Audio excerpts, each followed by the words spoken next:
It's been a little while since I've commented on the presidential race that's coming up in 2024, and the biggest reason that I haven't said much about it is that, by and large, none of the dynamics have changed ever since I started commenting on it.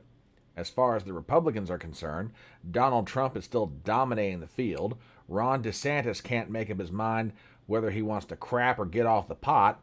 And as far as the rest of the field is concerned, well, they're kind of like the answer to that great philosophical question: if a tree fell on a mime in the woods, would anyone care?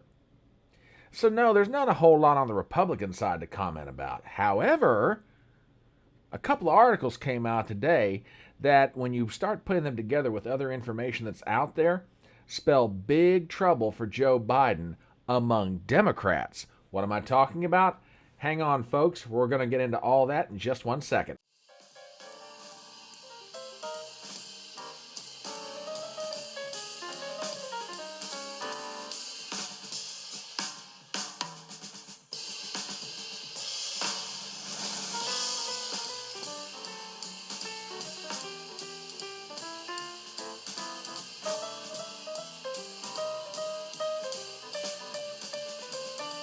My name is Brian Trippett. I am your front porch conservative. Step on up to my electronic front porch and let's talk.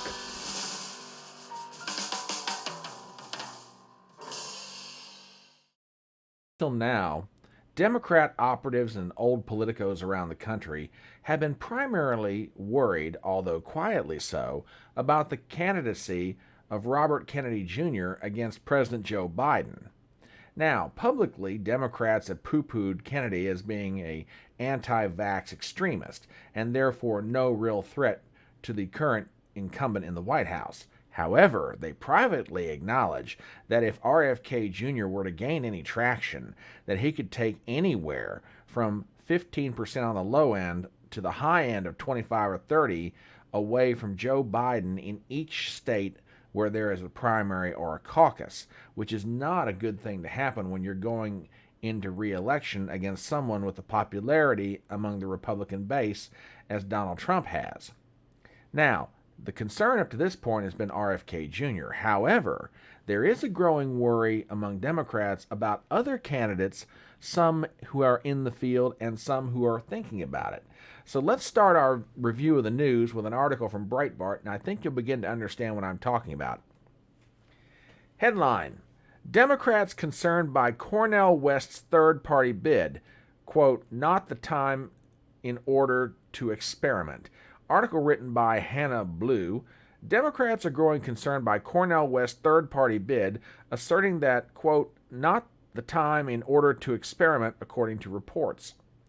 Prominent civil rights activist and former Harvard Divinity School philosophy professor formally jumped into the presidential race in June under a third party, initially the People's Party. It describes itself as, quote, a major new independent party that will guarantee health care, housing, quality education, and peace to all.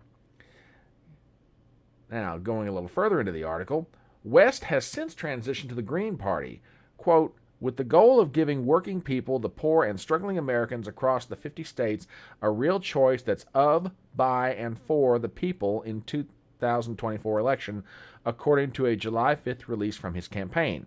Quote, the campaign has switched its FEC filing to the Green Party, and its infrastructure has been turned over to veterans of Green Party campaigns, including former Green Party presidential candidate Dr. Jill Stein, who is the acting campaign manager.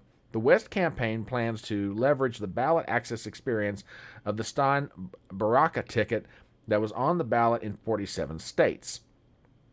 But now, as West continues to speak, Democrats are growing concerned. Democrat National Committee Chairman Jamie Harrison said of West's run over the weekend, quote, this is not the time in order to experiment.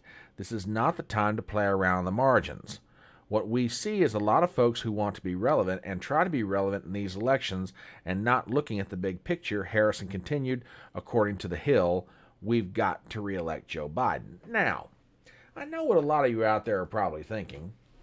First of all, who the heck is Cornel West? And second of all, why should the Democrats be worried about a former Harvard divinity professor of philosophy?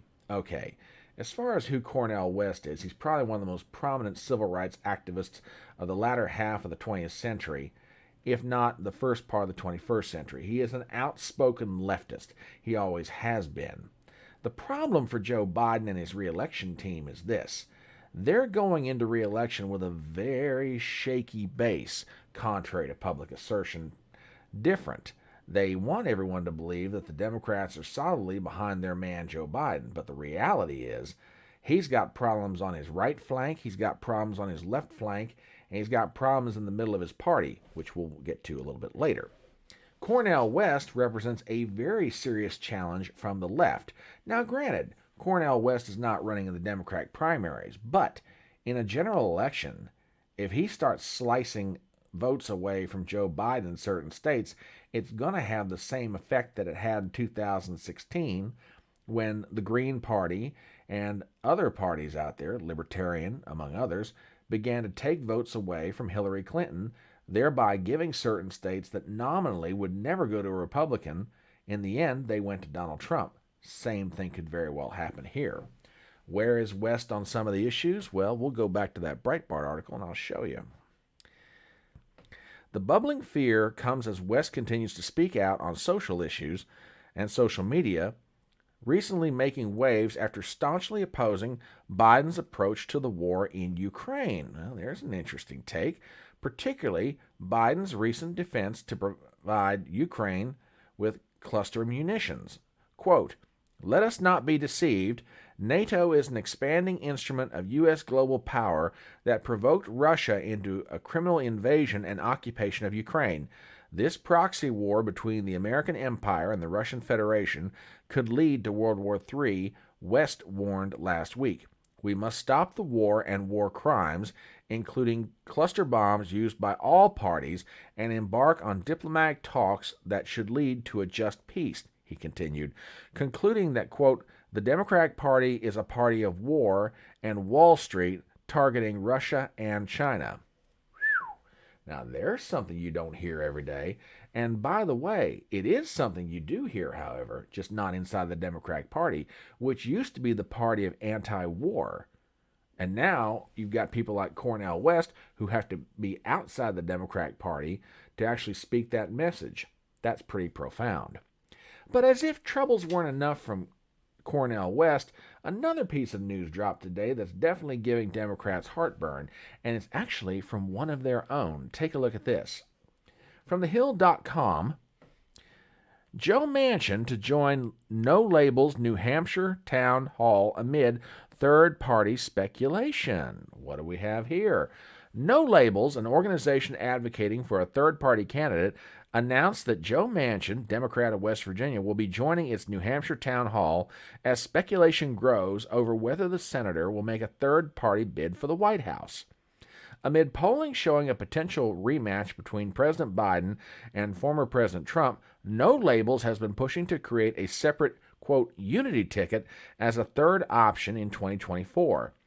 The group announced Wednesday that Manchin and former Utah Governor John Huntsman, Republican, who ran for president in 2012, will be the keynote speakers during its Common Sense Town Hall at St. Anselm College in New Hampshire on July 17th. Manchin, who is up for re-election next year, is a top target for Republicans hoping to recapture the Senate. It has yet to announce his plans for 2024, but has not ruled out a presidential bid. The West Virginia senator has a long relationship with No Labels and has been floated as a potential third-party candidate for the group. Quote, "It is clear that most Americans are exceedingly frustrated by the growing divide in our political parties and toxic political rhetoric from our elected leaders," Manchin said in a statement on his appearance. "Our political discourse is lacking engaged debate around common sense solutions to solve the pressing issues facing our nation." Now, a few things about old Joe Manchin. Full disclosure. Number one, he is one of my U.S. senators. Number two, the fact that he's flirting with the No Labels party doesn't surprise me very much, and I'll explain why. I want you to think back to 2018. It was a non-presidential year, and Joe Manchin, who in West Virginia is almost legendary as a politician. He served in the State House of Delegates, he served as Secretary of State, he has served as governor, he now serves as U.S. Senator. He has all the name recognition in the world, and yet in 2018 he barely, and I mean barely, held on to beat his opponent, the Attorney General Patrick Morrisey, by a meager 3 points. And also keep in mind, 2018 was not a presidential election year. Now we come around to 2024. It is a presidential election year, and odds are Donald Trump is going to be the nominee for the Republican Party. And the last time Donald Trump ran in 2020, he carried West Virginia by a good 40 to 50 points. Believe me, that is a down ticket effect that Joe Manchin does not want to face. And as a matter of fact, if you want to see how badly things could be going for Joe Manchin right now, take a look at this. It is speculated that Manchin's opponent might be the current governor, Jim Justice. The last time anybody ran a poll on this race was back in May.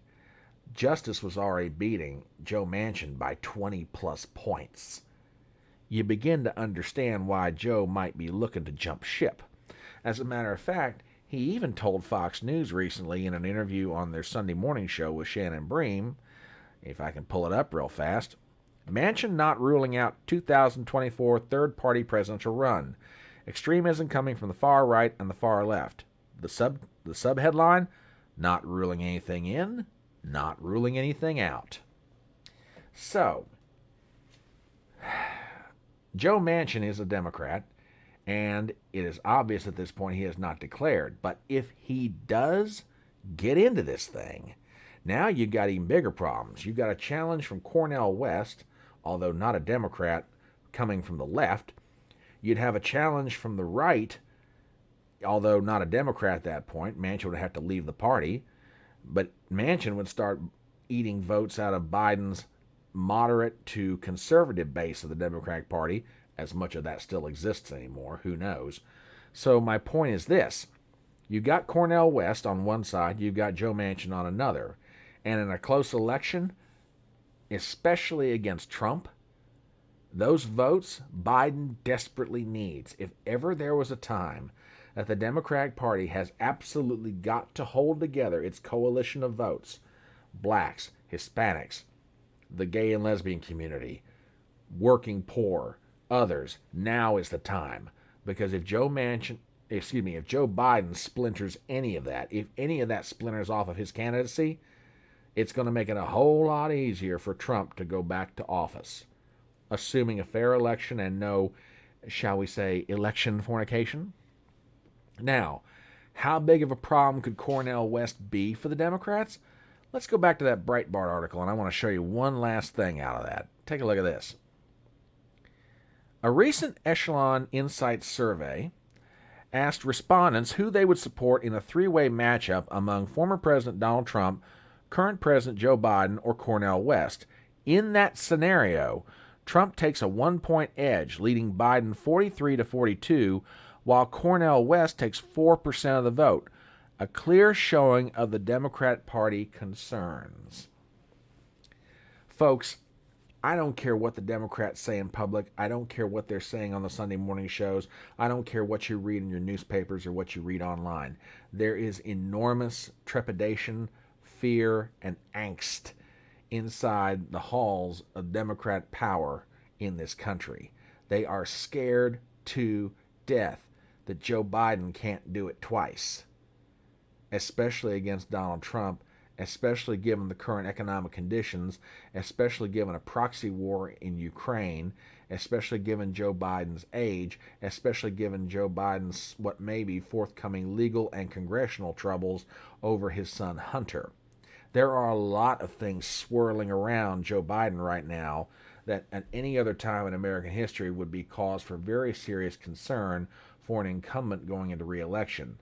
All of that would be bad enough, but everywhere you turn, there is a candidate popping up somewhere that could wind up taking votes away from Biden in the general election.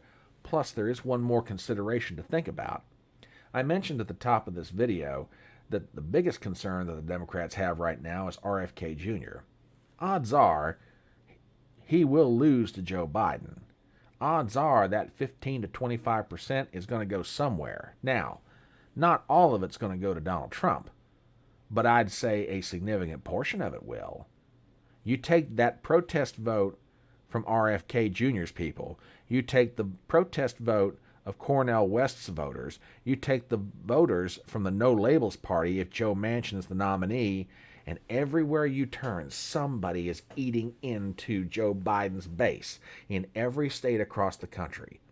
I'll tell you what, if I were a campaign manager, I'd much rather be Trump's right now than I would Biden's, because if I'm Biden's, I'm staying up very late at night worrying about all of this. But that's what I think about it. What do you think? As we start to wrap up this video, please do me some favors as always. Number 1, if you are not a subscriber to this channel, please do so. Number 2, please hit the bell for notifications. I want to make sure that you're always aware when a new video is coming out. Number 3, please leave a comment below. It really helps out more than you know. Number 4, spread the word around to friends of yours. If you think they might enjoy this content, it would help me out tremendously if you get the word out to them. And number 5, please give me a thumbs up. My name is Brian Trippett. I am your Front Porch Conservative, and I'll see you next time.